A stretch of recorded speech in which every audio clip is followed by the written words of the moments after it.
Shalom semuanya.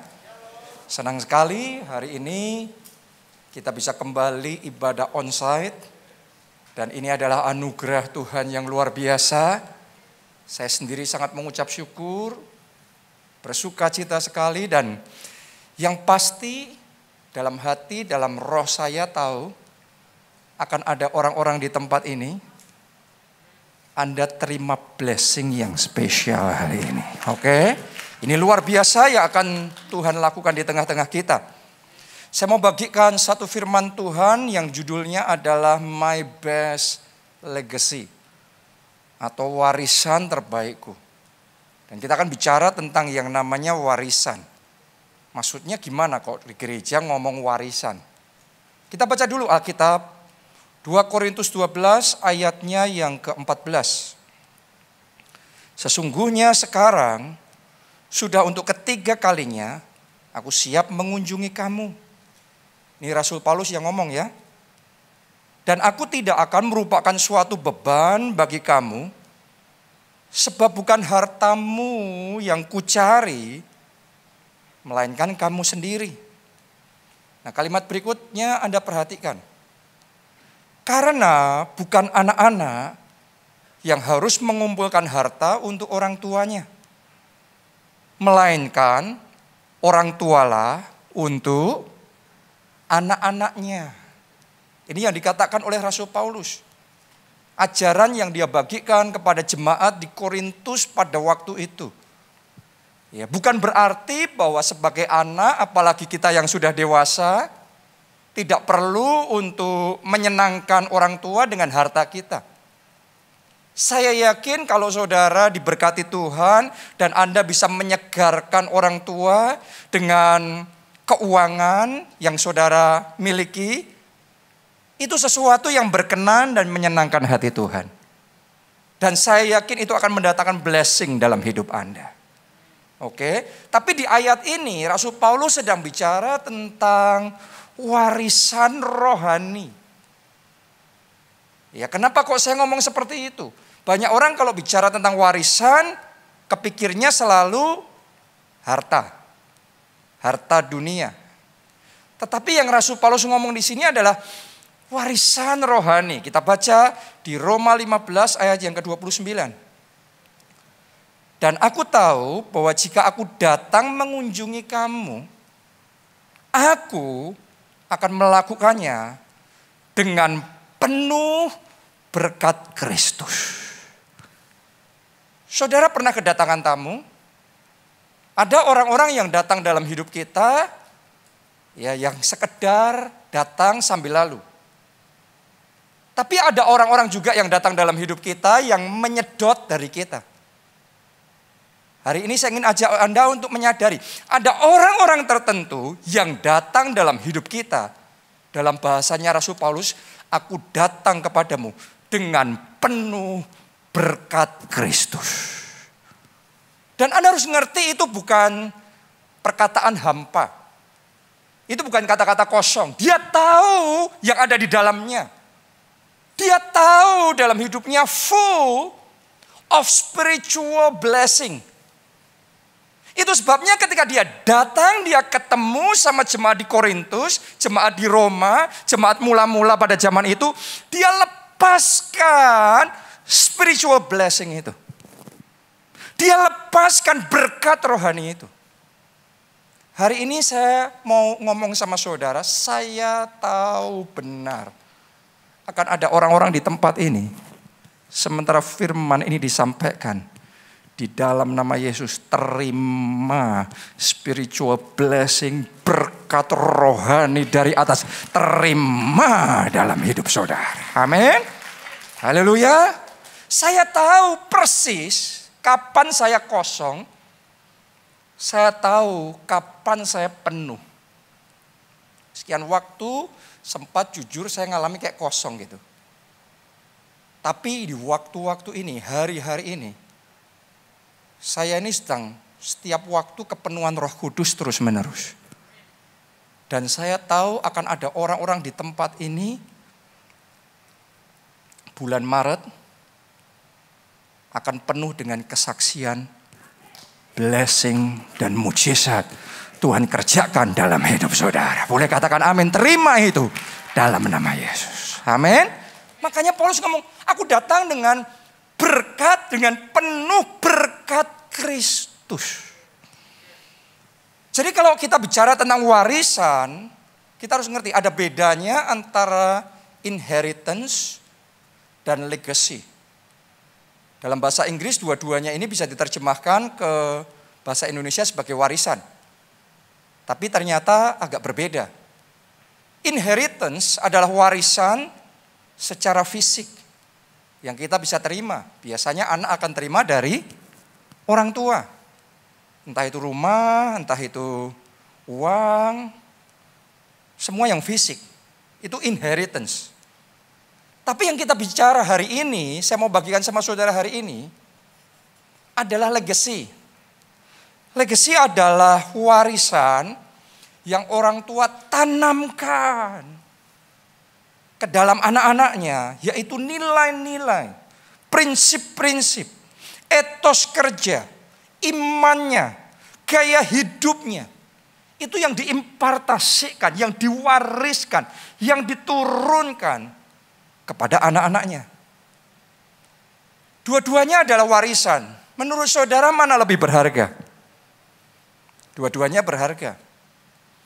Dan saya berdoa Anda terima dua-duanya. Amin. Baik inheritance maupun legacy. Tapi kalau ada satu yang lebih berharga daripada yang lain, dan ini kalau siapapun orang tua mau melakukannya, kita bisa meneruskannya. Itulah legacy. Hari ini kita bicara tentang yang namanya legacy. Saya berdoa, saudara di sini, saya perhatikan ada banyak keluarga muda juga. Jadi saya berdoa sebagai orang tua, saudara bisa meneruskan legacy kepada anak-anak saudara. Dan melalui firman Tuhan hari ini, legacy di keluargamu bukan legacy yang tipis, tapi legasinya tebal. Legasinya melimpah. Amin. Dan juga buat kita semuanya sebagai anak juga, kita juga bisa terima legacy itu. Dan yang spesial hari ini, sebelum bahkan saya mau, hari ini memang saya bicara tentang keluarga kita masing-masing ya. Tapi saya perlu ngomong sama saudara, Anda sebagai jemaat keluarga Allah, jemaat gereja keluarga Allah, Anda harus ngerti, legacy itu lebih banyak juga bicara tentang keluarga rohani kita. Saya tahu persis dalam hati saya Roh Kudus sudah bicara melalui firman Tuhan ini akan ada anak-anak rohani di tempat ini. Anda akan terima warisan rohani, warisan ilahi, spiritual blessing yang ada di gereja kita ini diimpartasikan dalam hidup saudara. Amin. Dan Anda akan bersaksi itu. Anda akan bersaksi. Nah, sekarang mari saya bagikan kepada saudara warisan legacy apa saja yang kita bisa terima sebagai anak rohani, dan warisan legacy apa saja yang kita bisa teruskan kalau kita sebagai orang tua. Oke, saya mau bagikan sama saudara. Yang pertama, dimulai dengan warisan iman. Ini lebih berharga dari yang lainnya. 2 Timotius 1 ayatnya yang kelima. Sebab aku teringat akan imanmu yang tulus ikhlas. Perhatikan kata itu, imanmu yang tulus ikhlas. Yaitu iman yang pertama-tama hidup di dalam nenekmu. Siapa namanya? Lois. Dan di dalam ibumu. Ini generasi keduanya. Yaitu siapa? Eunike. Dan yang aku yakin hidup juga di dalam dirimu. Siapa itu? Generasi ketiganya. Timotius. Jadi dari Lois, warisan imannya bisa turun ke Eunike. Terus kemudian gak berhenti sampai di Eunike. bisa sampai ke Timotius. Bahkan saya percaya ke generasi-generasi berikutnya. Saya berdoa di dalam keluarga saudara, warisan iman tidak akan pernah berhenti dari generasi ke generasi. Legacy iman itu terus diimpartasikan. Amin. Allah kita itu Allah yang ngerti prinsip warisan ilahi. Makanya Allah Israel disebut Allah Abraham, Allah Isa, Allah Yakub. Jadi dari generasi ke generasi ada warisan iman yang diimpartasikan, diteruskan. Dan di sana ditulis yang diteruskan di keluarganya Timotius adalah iman yang tulus ikhlas. Kalau Anda teliti dalam bahasa aslinya, Anda akan ngerti iman yang tulus ikhlas ini bicara tentang iman yang tidak pura-pura. Iman yang meluap dari hati. Jadi ini bicara tentang di keluarganya Timotius ini ada hati yang percayanya itu nggak pura-pura, tapi memang percayanya dari hati. Cintanya Tuhan itu sungguh-sungguh tulus. Mereka benar-benar keluarga yang berjalan bersama dengan Roh Kudus. Percaya bersama dengan Roh Kudus. Rohnya itu menyala-nyala, rohnya berkobar-kobar. Hatinya cinta Tuhannya luar biasa. Dan hati yang kayak gitu, itu yang diteruskan dari generasi ke generasi sebagai warisan iman. Nah ini spesial sekali. Apa yang terjadi? Karena apa? Mewariskan iman yang seperti itu butuh komitmen. Butuh ketekunan. Butuh bayar harga. Lebih gampang mewariskan agama.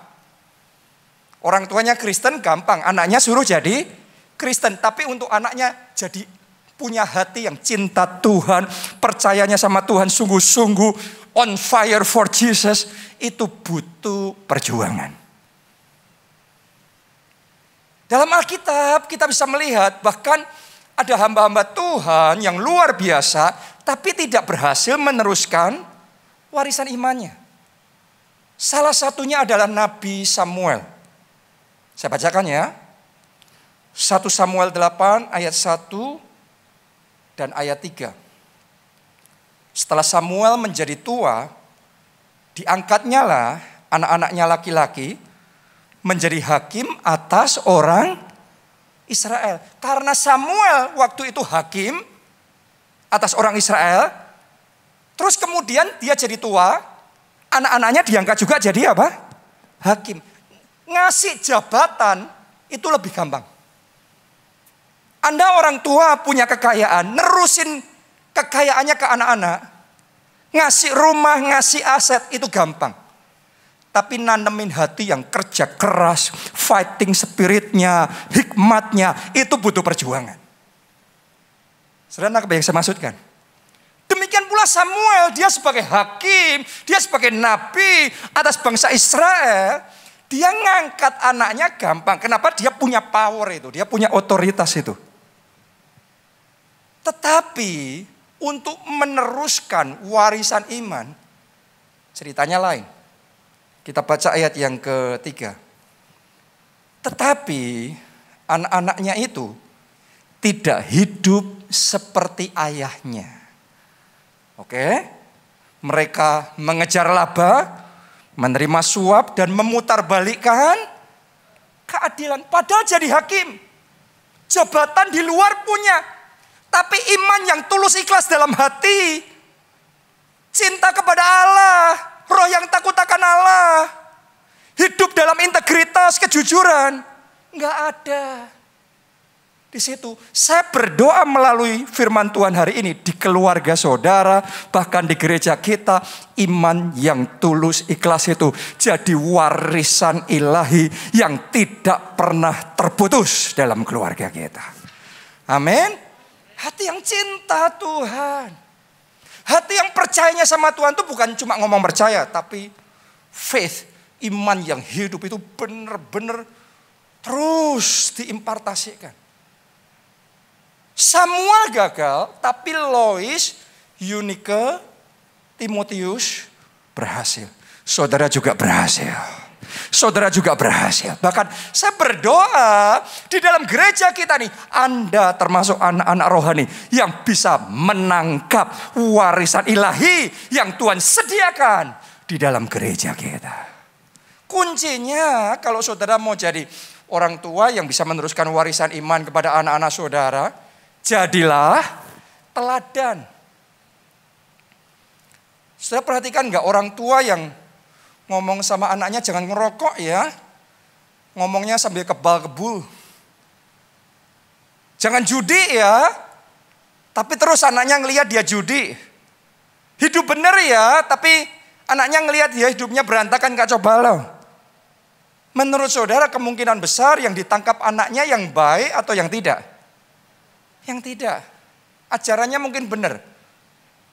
Tetapi teladan hidupnya itu yang ditangkap oleh anak-anaknya. Karena itu kalau saudara mau di dalam keluarga saudara, anak-anak saudara jadi anak-anak yang cinta Tuhan, dimulai dalam hidupmu, jadilah pribadi yang cinta Tuhan. Kalau saudara mau anak-anak saudara menghargai ibadah, maka saudara prioritaskan ibadah dalam hidup saudara. Kalau Anda mau anak-anak saudara hidup dalam integritas, berikan teladan hidup di dalam integritas. Karena teladan kita itu diimpartasikan kepada keturunan kita. Itu yang pertama. Yang kedua, jadi teladannya, tanamkannya sedini mungkin. 2 Timotius 3 ayat 14 sampai 15. Saya rasa ayat 15 saja. Ingatlah juga bahwa dari kecil engkau sudah mengenal kitab suci yang dapat memberi hikmat kepadamu dan menuntun engkau kepada keselamatan oleh iman kepada Kristus Yesus. Ini masih Timotius ini. Jadi alasan kenapa Timotius bisa menangkap warisan ilahi itu, karena Lois neneknya dan Eunike mamanya sudah berusaha menanamkannya sejak dari kecil. Jadi Anda yang punya anak-anak masih kecil, saudara punya kesempatan yang sangat besar untuk meneruskan warisan iman di dalam keluarga saudara. Oke. Termasuk kita sebagai anak-anak rohani, sejak kita mengenal Yesus, Anda sudah jadi kandidat yang siap menerima warisan ilahi yang daripada Tuhan.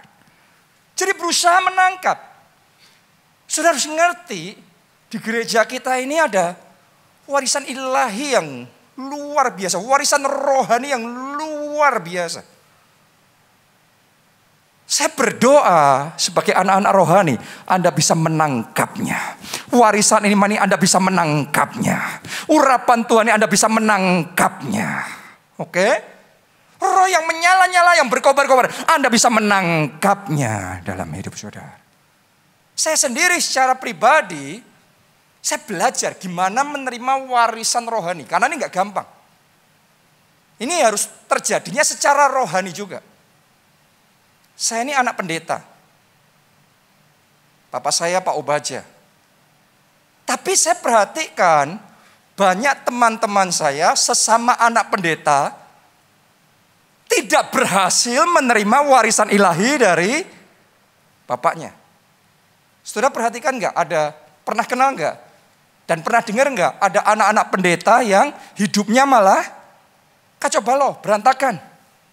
Zaman bapaknya orang lihat, wow luar biasa. Tuhan pakai bapaknya, Tuhan urapi. Dan kegerahan besar terjadi. Begitu bapaknya gak ada, anaknya beda cerita. Padahal kalau Anda pelajari dalam Alkitab, Allah Abraham, Allah Ishak, Allah Yakub. Abraham itu great. Ishak itu very great. Yakub very very great. Dari generasi ke generasi warisan imannya bukan mengecil, warisan imannya tambah besar. Doa saya itu yang Tuhan kerjakan dalam hidup saudara di tengah-tengah kita. Warisan iman, warisan rohani tambah besar, berlipat kali ganda dan berlimpah-limpah. Amin. Saya sadar sepenuhnya sekarang saya ada sebagaimana saya ada ini. Karena saya menerima warisan iman dari orang tua saya. Orang tua saya itu secara jasmani orang tua saya, juga secara rohani orang tua saya. Pas kebetulan, ya, saudara dan saya anak-anak rohani dari Pak Obaja. Ya, mungkin Pak Obaja bukan orang tua jasmani Anda, tapi sebagai anak rohaninya, Anda bisa menangkap impartasi warisan ilahi yang luar biasa. Amin. Jadi Anda harus ngerti, karena kalau nggak ngerti di dalam Alkitab, Anda lihat, ya, ada anak yang bisa nangkep itu, ada anak yang nggak bisa. Tadi saya ngomong sama saudara, ada anak pendeta yang nggak bisa nangkep itu, tapi ada anak-anak pendeta, rekan-rekan saya, yang juga bisa nangkep itu. Saya bisa nangkep warisan iman dari orang tua saya, panggilan ilahi itu, saya bisa nangkep itu. Anointing yang Tuhan berikan dalam hidup Pak Obaja, saya tahu, saya terima itu juga.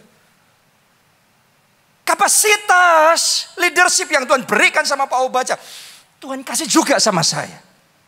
Karena ini bagian dari warisan iman. Dan berita baiknya itu tidak terbatas hanya sama saya, tapi itu juga available, tersedia buat kita semua. Kalau Anda ngerti prinsip warisan iman ini. Karena warisan iman beda sama warisan jasmani.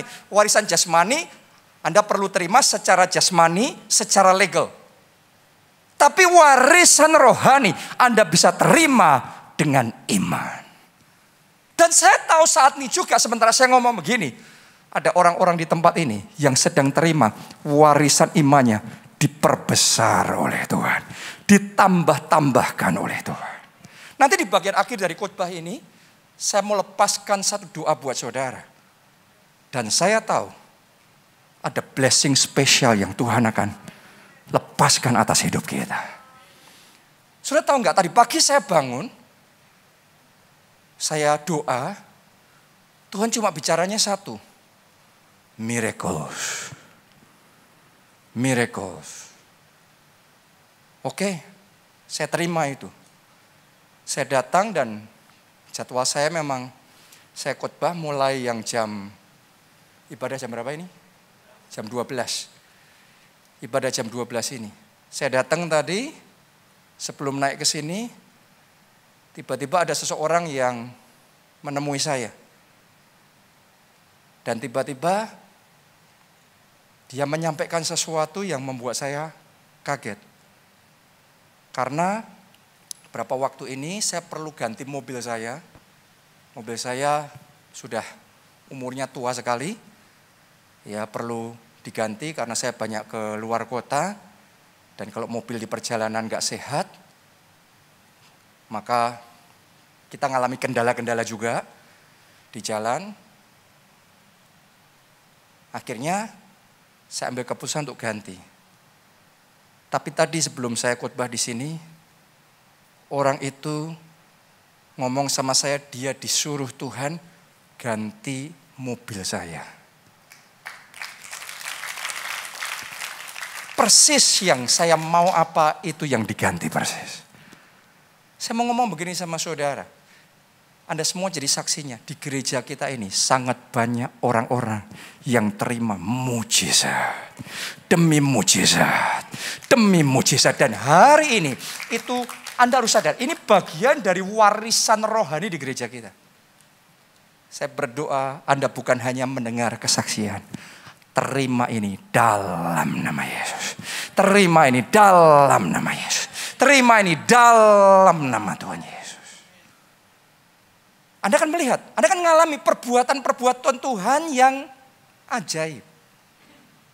Ajaib. Dan itu yang kayak gitu mungkin buat saudara kayak asing. Tapi saya mau ngomong sama saudara, yang kayak gitu, kesaksian kayak gitu tadi, dalam hidup saya, itu terus menerus. Tidak pernah berhenti. Saya bisa ceritakan lagi, dan ceritakan lagi, dan ceritakan lagi. Ada hal yang Tuhan kerjakan, bahkan saya belum bisa cerita sama saudara, tapi Tuhan sudah kerjakan. Angkat dua tangan saudara. Terima blessing dalam nama Yesus. Terima blessing dalam nama Yesus. Amin. Ini bagian dari warisan rohani yang available di gereja kita. Anda nangkep spiritnya. Anda melihat bagaimana Tuhan berkarya dalam hidup saudara. Yang kedua, warisan yang kedua adalah warisan kedisiplinan. Saya berdoa khotbah waktu kita masih bisa untuk saya bagikan poin-poin yang ada ya. Amsal 13 ayat 24, siapa tidak menggunakan tongkat benci kepada anaknya, tetapi siapa mengasihi anaknya menghajar dia pada waktunya. Jadi Anda harus mengerti ada warisan yang diterima melalui kedisiplinan. Kita semua sebagai anak suka nggak didisiplin, dihajar? Nggak ada yang suka. Tapi kita harus sadar ada hikmat tertentu, pelajaran tertentu yang hanya bisa meresap masuk dalam hidup kita kalau kita dihajar.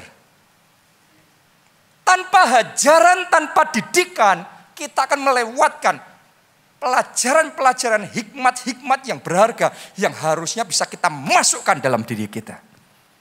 Butuh didikan, butuh hajaran. Makanya kalau saudara punya anak, tapi saudara tidak pernah mendidik, menghajar, Anda sedang merugikan anak Anda sendiri. Kita baca 1 Raja-Raja 1 ayat 6. Selama hidup Adonia, Adonia ini anaknya Raja Daud. Anak raja ya.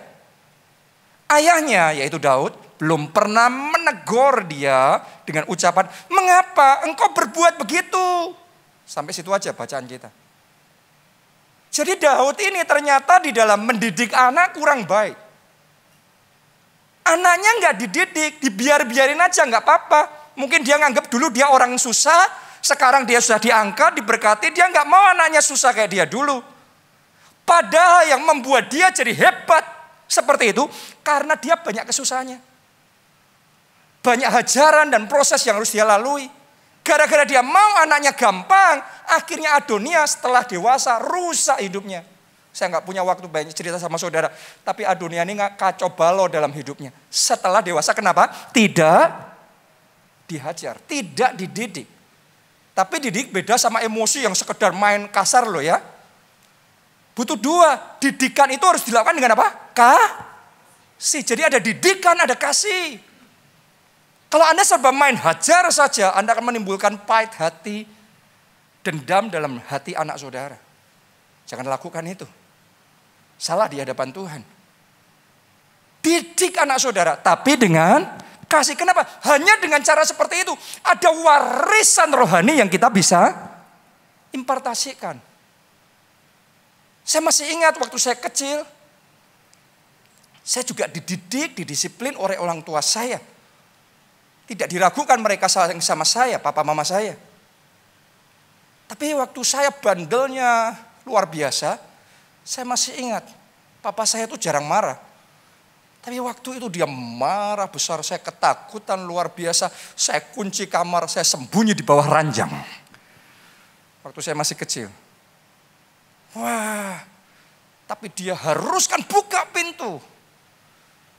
Saya gemetar saudaraku, saya buka pintu dan di situ saya menerima didikan.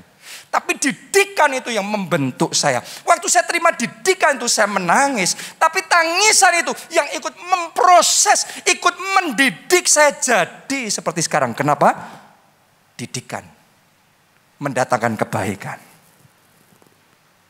Oke, saya masih ingat waktu saya remaja, saya kan anak pendeta. Ya. Terus kemudian di gereja saya bermasalah dengan satu leader di gereja kita, satu leader senior di gereja kita. Saya ngerasa anak pendeta kan, lapor sama bapaknya. Saya pikir saya bakal dibela. Tapi papa saya ngomong, selesaiin masalahmu. Dia ajarin saya nyelesain masalah gimana, tapi dia tidak ambil alih masalah saya. Saya dibiarin nyelesain masalah saya, walaupun dia pantau, walaupun dia kasih tahu, dia kasih arahan, dia ajari saya. Tapi dia biarkan saya nyelesain masalah saya sendiri. Jadi sekarang dalam hidup saya tahu gimana untuk handle masalah. Kenapa? Sejak kecil saya sudah belajar untuk menyelesaikan masalah. Nggak selalu di take over sama orang tua. Tahu jadi, no. Waktu saya kembali dari sekolah Alkitab, yang dilakukan Pak Obaja adalah mengutus saya dari Solo waktu itu, merintis gereja di Jogja. Sendirian. Saya mau ngomong sama saudara, saya bersyukur dengan semua pengalaman itu. Walaupun banyak enggak mudahnya, banyak masalahnya. Di Solo saya enak, semuanya tersedia, semuanya baik. Tapi di Jogja saya ngalami banyak kendala, banyak masalah. Secara keuangan juga ngalami masa yang susah. Saya sempat ngalami masa di Jogja saya enggak punya uang untuk makan. Dompet saya cuma ada 2.000 rupiah. Pada waktu itu bingung mau makan apa. Ya sudah, saya pikir malam itu saya nggak makan. Tapi puji Tuhan ada jemaat yang telepon, Pak Jonathan ada waktu enggak? Kalau ada, saya mau ajak keluar makan. Biasanya saya ngomong sibuk.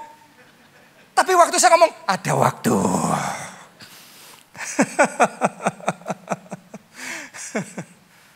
Saya melalui masa-masa seperti itu di mana rumah kontrakan saya pada waktu itu nggak bisa bayar listrik, dimatiin listriknya, saya hidup dalam kegelapan selama berapa waktu.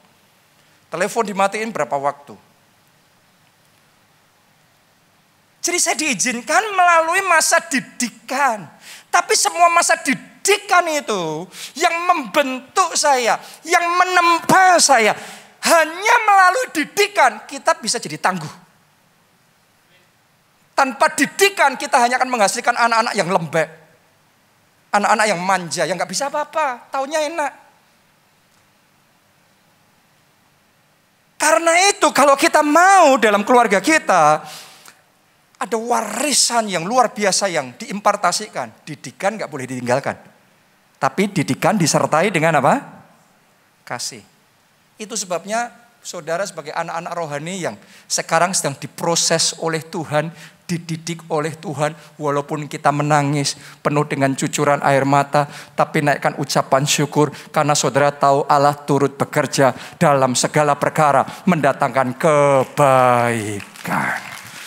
Oh, tepuk tangannya buat Tuhan kita yang mendidik kita, yang memberikan yang terbaik di dalam hidup kita. Amin.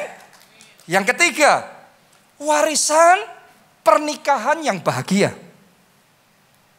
Sebagai orang tua itu salah satu berkat paling spesial yang kita bisa berikan kepada anak-anak kita. Kenapa? Karena anak-anak yang tumbuh di dalam lingkungan rumah tangga yang bahagia, mereka akan bisa bertumbuh dengan rasa aman. Jiwanya sehat, stabil. Dan mereka fulfill dalam hidupnya. Mereka bahagia dalam hidupnya. Sebaliknya, mungkin Anda juga mengalami bertumbuh dalam rumah tangga yang setiap saat bertengkar. Siang malam selalu saja bertengkar. Selalu saja piring terbang, sandal melayang. Berapa banyak dari kita yang mengalami struggle secara psikologi kita, secara emosional kita. Kejiwaannya susah untuk kita bisa berkembang dengan sehat, dengan seimbang. Itu sebabnya buat para orang tua saya mau ngomong sama saudara, jaga. Ya, sebisa mungkin. Bahkan kalau bertengkar, sebisa mungkin jangan di depan anak-anak saudara. Kalau adu argumentasi sendiri aja. Oke, ciptakan atmosfer yang baik di dalam keluarga saudara. Ciptakan atmosfer yang enak buat anak-anak saudara supaya mereka tuh punya rasa aman. Supaya mereka punya kejiwaan yang stabil, yang kokoh, yang kuat. Karena itu modal yang dibutuhkan mereka untuk masa depan mereka. Boleh katakan amin, saudara. Ini blessing yang spesial. Karena ini akan mencetak jiwa yang kokoh, jiwa yang stabil, hati yang tenang, dan hati yang bersuka cita.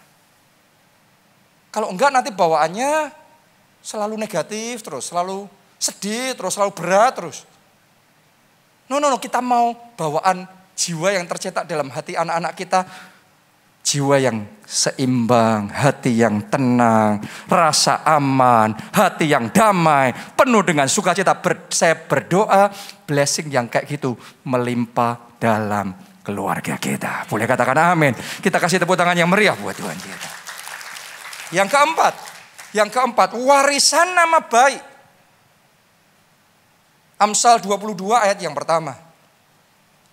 Nama baik lebih berharga daripada kekayaan besar. Dikasih orang lebih baik daripada perak dan emas. Saya tahu tidak semua kita setuju. Tapi Anda harus ngerti yang ngomong ini orang paling berhikmat di dunia. Yaitu Salomo. Dan Salomo ngasih tahu kita nama baik lebih berharga daripada kekayaan besar. Jadi ada something yang spesial di dalam warisan nama baik orang tua. Kalau saudara jadi anak yang orang tua saudara punya nama baik, Anda akan bisa merasakan dalam hidupmu ada favor yang luar biasa. Kalau ada warisan nama baik gitu, nanti Anda akan bisa melihat gampang buat anak-anaknya dapat jodoh yang terbaik. Kalau kerja, jalurnya yang terbaik, dapat pekerjaan yang terbaik. Bisnis bisa dapat trust, kepercayaan dari partner yang terbaik. Kenapa? Nama baik itu berharga. Saya ngerasain itu juga dalam hidup saya. Karena saya punya orang tua yang ada warisan nama baiknya. Orang percaya sama orang tua saya. Orang hormat sama orang tua saya. Orang ingin mendukung orang tua saya. Saya tahu karena itulah ketika saya memulai pelayanan. Orang-orang yang menghormati orang tua saya. Mereka ikut menghormati saya. Orang-orang yang ikut respect, ikut mendukung orang tua saya, ikut mendukung saya. Bukan karena saya sudah bisa. Awalnya gak ada yang ngerti, saya bisa apa? Tidak. Tapi itu adalah bagian dari warisan nama baik. Sehingga saya sadar sepenuhnya, saya bertumbuh, dipakai Tuhan dalam pelayanan dan kita bisa maju pesat. Bukan hanya karena saya, tapi ini bagian dari warisan keluarga. Warisan nama baik. Sama juga dengan anak-anak saya. Saya punya 3 anak. Jessica, Gaby, sama Jen namanya. Sudah tahu enggak? Saya masih ingat. Ketiga anak saya itu, begitu lahir. Ini begitu lahir ya. Setiap anak saya tuh terima kado seabrek saudaraku. Saya mau tanya sama saudara. Apakah mereka waktu lahir sudah melakukan sesuatu yang berprestasi, membanggakan? No. Kenapa kok tiba-tiba begitu lahir saja langsung terima berkatnya seabrek? Sederhana. Mereka terima bukan cuma karena mereka. Mereka terima karena mereka anaknya Pak Jonathan dan Bu Nita. Mereka cucunya Pak Obaja dan Bu Obaja. Di Alkitab juga sama. Salomo diberkati sama Tuhan. Bukan karena Salomo. Tuhan ngomong karena Daud. Jadi ngelihat bapaknya, Tuhan memberkati. Anda harus ngerti, kalau saudara dicintai Tuhan, Anda diberkati Tuhan. Tidak hanya untuk saudara, tetapi untuk anak, cucu, keturunan, berkat keturunan. Dari generasi ke generasi sampai selama-lamanya. Tepuk tangannya pula yang paling meriah buat Tuhan kita. Itu sebabnya hiduplah berkenan di hadapan Tuhan. Kalau Anda dapat nama baik di mata Tuhan, Anda dapat perkenanan di mata Tuhan. Yang diberkati bukan hanya engkau sendiri, tapi anak-anakmu ikut diberkati oleh Tuhan. Tepuk tangannya sekali lagi yang paling meriah buat Tuhan kita. Nah, saya sadar tidak semua dari saudara punya background yang sama dengan saya. Mungkin Anda ngomong sama saya, Pak, tapi saya dari keluarga yang orang tua saya namanya rusak. Apa yang harus saya lakukan? Saya mau ngomong begini sama saudara. anugerah Tuhan lebih besar daripada kesalahan manusia. Dalam Alkitab, Anda boleh belajar tentang keturunan Korah. Mereka punya bapak namanya Korah. Korah itu dicap sampai hari ini sebagai pemberontak. Yang memimpin pemberontakan melawan Musa. Anda masih ingat gak? Sampai kemudian Tuhan buka tanah dan telan dia. Mati binasa. Jadi bapaknya namanya jelek. Dicatat dari generasi ke generasi pemberontak. Mungkin kita kalau jadi anaknya kita sudah hopeless. Orang tua saya kayak gitu terus saya gimana? Saudara belajar dari keturunan Korah. Walaupun orang tuanya nggak punya nama baik. Tapi anaknya hidupnya takut akan Tuhan. Anaknya hidup sungguh-sungguh sama Tuhan. Anaknya menjadi pelaku firman Tuhan. Anaknya hidupnya mendekat sama Tuhan. Mencintai Tuhan. Melayani Tuhan dengan sungguh-sungguh. Dan sampai di satu titik Tuhan buat pembalikan. Itu sebabnya ada lagu-lagu yang luar biasa. Seperti rusa rindu. Itu diambil dari Mazmur yang ditulis oleh Bani Korah. Keturunan Korah si pemberontak. Sekarang jadi keturunan Korah pemazmur yang dicintai oleh Tuhan. Doa saya terjadi dalam hidup saudara. Terjadi dalam keluarga saudara. Melalui hidupmu mulai hari ini nama baik keluarga dibangun. Bahkan nama yang sudah rusak bisa dipulihkan kembali. Amin. Haleluya. Itu yang keempat. Yang kelima. Warisan kesaksian hidup. Ada satu legacy yang kita bisa teruskan buat anak-anak kita. Kesaksian hidup. Maksudnya gimana? Setiap dari kita mungkin tidak semua dari kita punya rumah yang besar, harta yang banyak. Tapi yang pasti buat saudara semua yang ada di tempat ini, saya percaya Anda punya pengalaman pribadi bersama dengan Tuhan. Anda pernah punya pengalaman ketika diselamatkan Tuhan. Ketika dijawab doanya oleh Tuhan. Ketika ditolong oleh Tuhan. Ketika Anda terjepit dan Tuhan meluputkan saudara. Tuhan mengerjakan mujizatnya. Tuhan menyatakan kasih-Nya dalam hidup saudara. Saya mau ngomong sama saudara. Itu warisan keluarga. Warisan kesaksian hidup yang jangan pernah dilupakan. Anda harus ceritakan terus menerus. Ceritakan terus menerus. Tahukah saudara, Alkitab yang saudara punya itu adalah warisan dari bangsa Israel dari generasi ke generasi.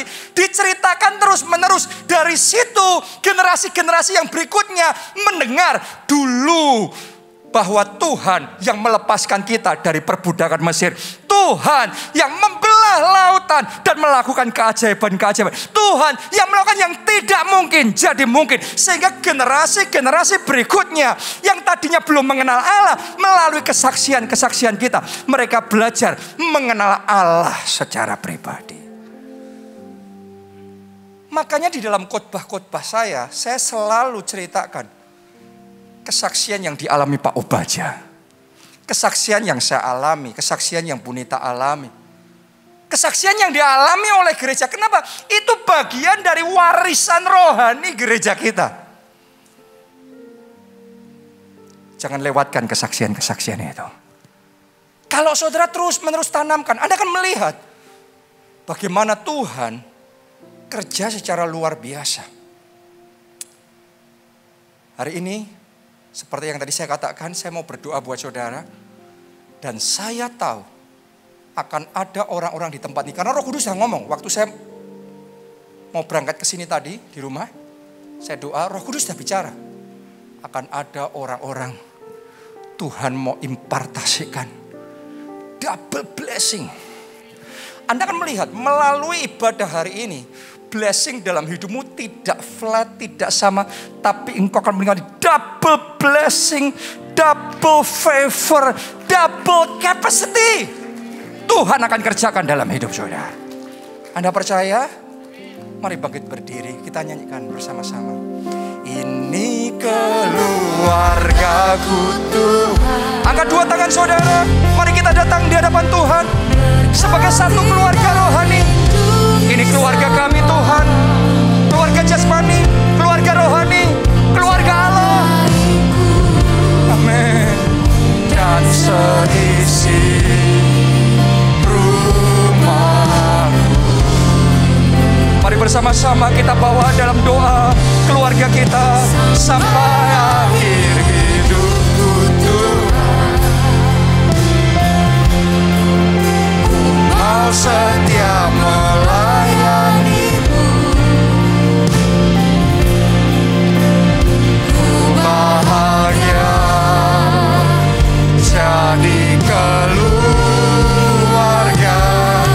Allah. Sekali lagi, mari bersama-sama katakan ini keluargaku Tuhan. Keluargaku Tuhan. Amin, amin, amin. Berkati dan lindungi semua. Haleluya.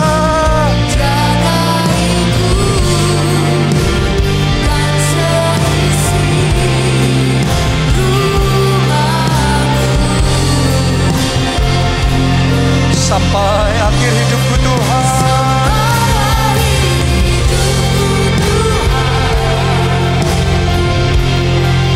Ku mau setia melayani-Mu. Ku bahagia jadi keluarga Allah. Yang pertama, untuk kita bisa menerima spiritual blessing, warisan rohani, saudara perlu buka diri saudara, terima Yesus sebagai Tuhan dan Juru Selamat. Kenapa? Karena warisan rohani terjadinya melalui roh. Dan dimulainya dengan buka hati, terima Yesus sebagai Tuhan dan Juru Selamat. Karena itu buat Anda yang belum pernah terima Yesus sebagai Tuhan dan Juru Selamat, mari saya ajak kita angkat dua tangan kita, ikuti doa ini dan katakan, Tuhan Yesus, masuklah dalam hatiku, jadi Tuhan dan Juru Selamat. Ampuni dosa-dosaku, sucikan, kuduskan aku, selamatkan jiwaku. Mulai sekarang, aku percaya hidupku milik Tuhan. Dosa-dosaku sudah diampuni dan aku sudah diselamatkan. Terima kasih Tuhan Yesus. Amin. Yang kedua, sekarang waktunya Anda terima warisan rohani. Anda siap? Siapa yang mau terima warisan rohani? Siapa yang mau terima warisan rohani double blessing ini? Mari angkat dua tangan saudara. Sekarang di dalam nama Tuhan Yesus, aku deklarasikan untuk orang-orang yang mengangkat kedua tangannya nih, terima double blessing, terima double favor, terima double capacity, kapasitasmu diperkosa. Mulai hari ini engkau akan melihat bagaimana blessing, favor dari Tuhan didouble dalam hidup saudara, didouble dalam hidup saudara, didouble dalam hidup saudara. Terima, terima, katakan aku terima,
lagi kita kasih tepuk tangan yang paling meriah buat Tuhan kita. Saya ajak saudara minggu depan, ajak teman, ajak keluarga. Kita akan masuk di seri khotbah yang baru yang saya tahu ini akan mendatangkan anugerah Tuhan yang besar dalam hidup kita. Buat Anda yang masih mengikuti ibadah secara online, saya ajak saudara, ayo join, gabung di Soho Capital, lantai 11, Podomoro City. Saya percaya Anda akan menikmati favor dari Tuhan yang luar biasa. Sekali lagi kita kasih tepuk tangan buat Tuhan kita yang ajaib, Tuhan kita yang besar dan luar biasa. Angkat dua tangan saudara dan terima berkat Tuhan ini. Diberkatilah saudara oleh Tuhan. Amin. Diberkatilah keluarga saudara oleh Tuhan. Amin. Diberkatilah studi dan pekerjaan saudara oleh Tuhan. Diberkatilah kesehatan dan masa depan saudara oleh Tuhan. Dan diberkatilah pertumbuhan rohani serta pelayanan saudara oleh Tuhan. Dalam anugerah Allah Bapa, cinta kasih Yesus Kristus, dan persekutuan dengan Roh Kudus sekarang sampai selama-lamanya. Mari bersama-sama kita katakan amin.